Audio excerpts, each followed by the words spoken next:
You know, like, first of all, sorry to keep you waiting, but like what that coach, Coach Painter's done for me in my career, like I'm going to talk to him after the game. We're going to spend some time talking. We're going to talk about our teams, and I'm going to call him and try and get help from him too, right? Hopefully we won't have to play him again, but we can help each other now. I thought our guys really fought and competed. Like, we knew how tough this game was going to be. Like, they had lost, the game before, and we talked about what they were doing in practice and how hard those practices were going to be. But also, like, that doesn't have anything to do with us. Like, we play hard because we're supposed to play hard every single time. Whether we won 2 games in a row, lost 2 games in a row. Whether we're playing the number 3 team in the country or the number 353 team in the country, and our guys are doing that. And I'm proud of their effort. I hate losing. You guys know this. I hate losing. But when you prepare the right way, when you play and you leave everything out there on the court, you can feel okay with the results. And I feel okay with the results. Like I said, I hate losing. But we were a good version of ourselves, and we left everything on the court. And we'll get back to work tomorrow and get ready for Rutgers. Go ahead, John. Micah, it seemed like Seth couldn't really get going in the first half. How much of that was what you guys were doing offensively, and how much was he was spending a lot of energy guarding Jaden Ivey at times too? Yeah, he's guarded. I mean, really, this whole season, he's been on the best player on the other team almost every game, if they have a wing player that's like that. So I think he's okay. I don't think that really took anything from him. They did a good job of kind of in our split cuts taking away the initial handoffs or the quick hitting ball screen and things that we wanted to do. They just made that tough on us. And I think he was slow to get going in that way because they were denying him the ball on those cuts. So we needed to do a better job of cutting, tight curling to get him off of our bodies a little bit, or using the 5 and then screening. So we tried to do more of that. But I think late he got some open shots just, off picket drawing a lot of help. So, those are all things that we got to continue to correct. And, we need to be better out of timeouts. When we have opportunities to get him the ball and do stuff for him, like, we got to be locked into that. We got to execute. That'll help him get more shots as well. What are the positive residuals of a game where maybe at the end of the day they're just a little bit better than you? It's not so much that you shot yourself in the foot or didn't play well. You do a lot of the things that you want to do, and they just beat you. I mean, is there a residual there that you can kind of work with moving forward? I don't know. I mean, the residual of that kind of ruins my night, I guess. I'm going to walk upstairs and I'm going to watch this film and figure out how we can get better. The residual of this is, like, I'm going to always fight for our program. I'm going to do that first and foremost. Like, what I don't like, and I feel disrespect. I get disrespected over everything, though, so you got to take this with a grain of salt. I don't like when people say that loss sucks for Indiana and that's a bad loss. Like, we're not a bad team. We're not. Like, if you look at the teams that have beaten us, Miami's like 12-3. Should be ranked, close to being ranked, I don't know. We've lost to Michigan State, who's ranked probably top 10 in the country. We've lost to Ohio State. We've lost to LSU, who are all in the top 25.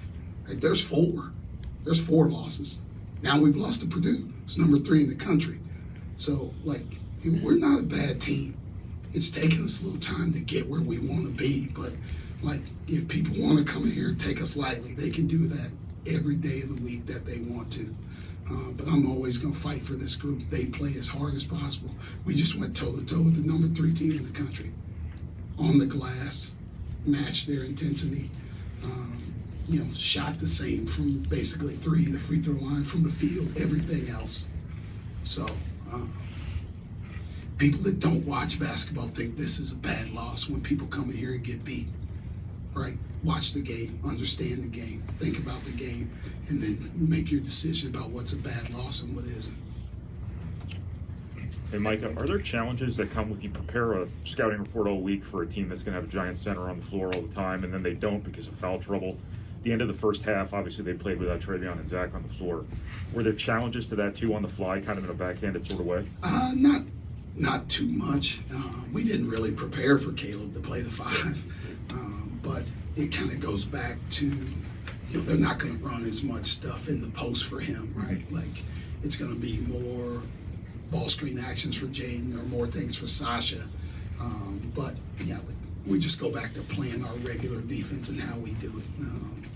You just kind of adjust to who's doing what, who's doing where. You just know. Like, Caleb First is a good player, though, right? They could throw it to him and get a bucket. He's a McDonald's All-American.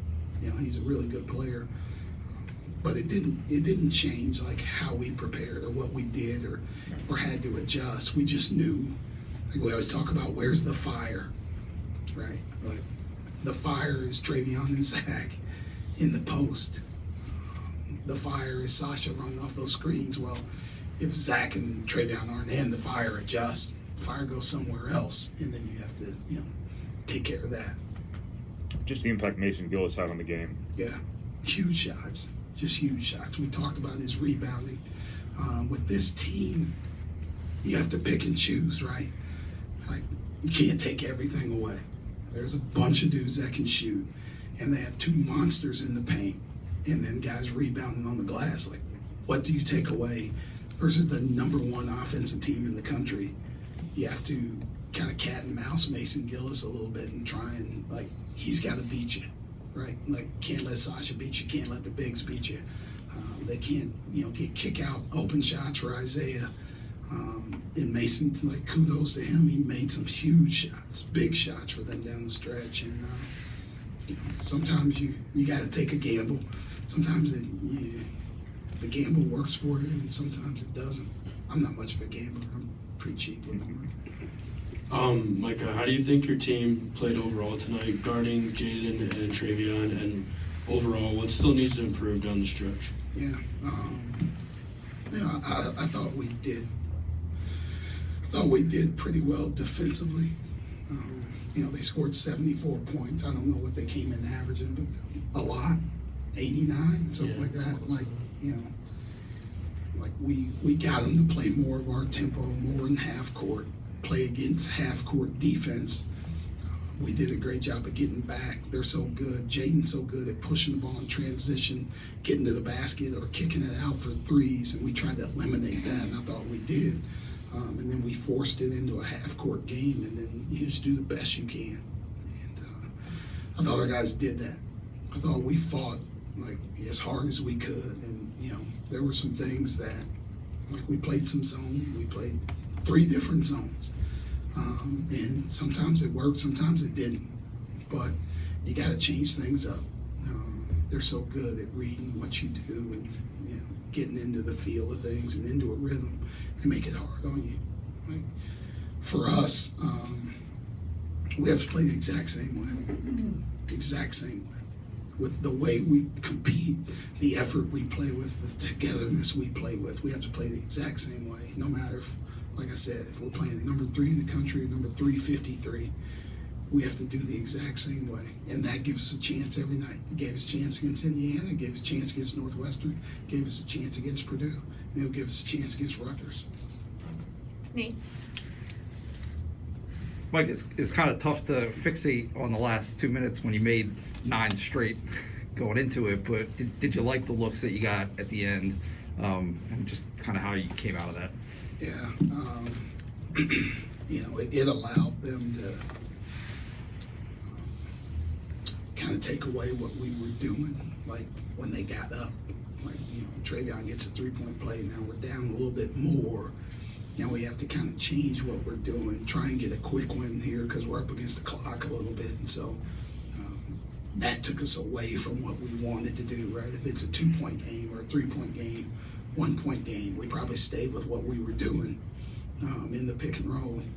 But we had to change it, try and get a quick try and get a quick bucket out of the timeout. They took it away, what we were looking for, and then we were scrambled a little bit there at the end. I didn't want to burn another timeout coming out of the side out, just because like now you're down to 0 and you can't draw up anything late if you need it. So,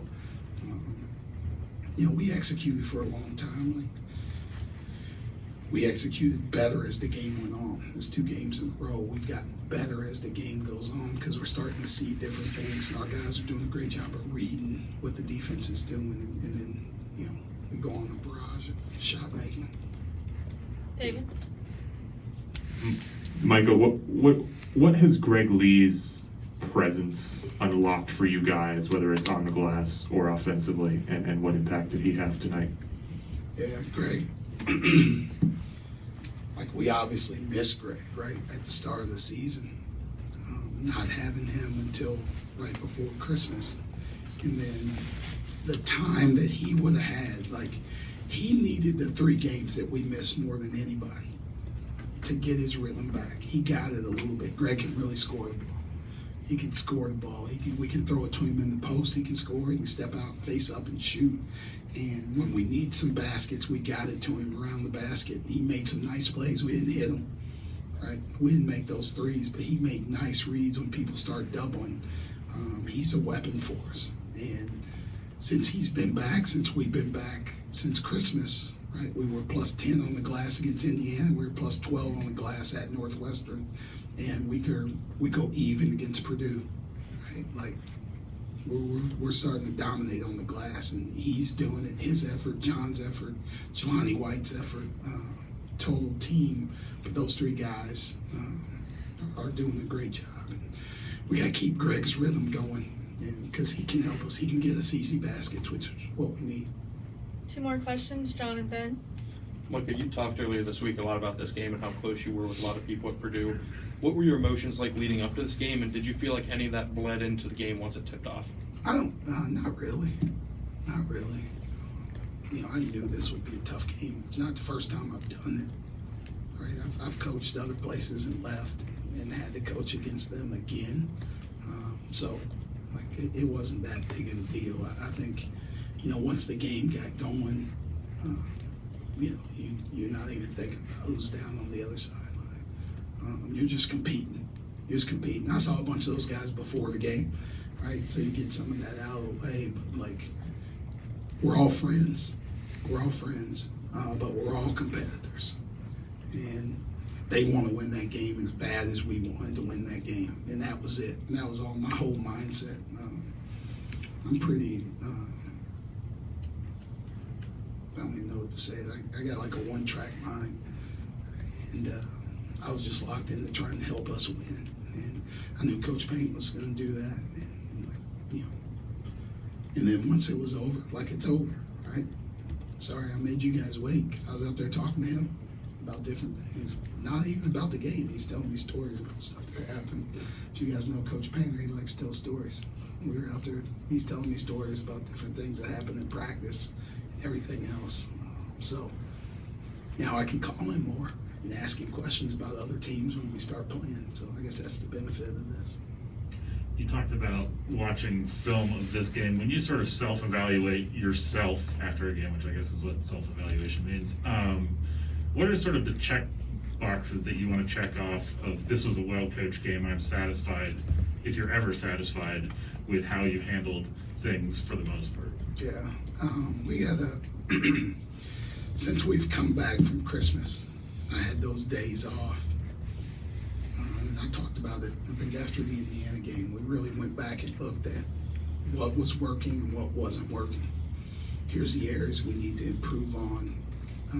Here's what we're doing. So I just look at those areas. What's our transition defense look like? Are we doing a good job there? What's our three-point defense look like? Are we doing a good job there? Like, go the other side of the ball. Our turnovers, I'll look at those, how they're happening. I'll look at our offensive rebounding, and if we're doing well there. So I go back and check those areas, and then, after that, then I'll probably figure out how can I put, like, where are the areas I can help us, maybe get easier shots, or what can we do to do something better I mean, I think it may not look like it, but you know, we changed some stuff up. It probably all looks the same to you, but like, you know, based on how they were going to guard us, based on their personnel, there were like 2 or 3 different things that we were going to try and stay in offensively and just run those to get the best action. So, like, did those work? Did those not work? Is that something like you may not see it again the rest of the season? Right? It may not. There may not be another team where it would work against. So it could be something completely different against Rutgers. So that's what I look at. Like, you know, the opportunities of, can we get easier shots? Can I help us defensively? Should we have stayed man or zone? I'll take a look at that stuff. But we gave an effort. We gave our best effort. And that's all I care about. Thank you, Coach. Thank you, guys. Thanks, Micah.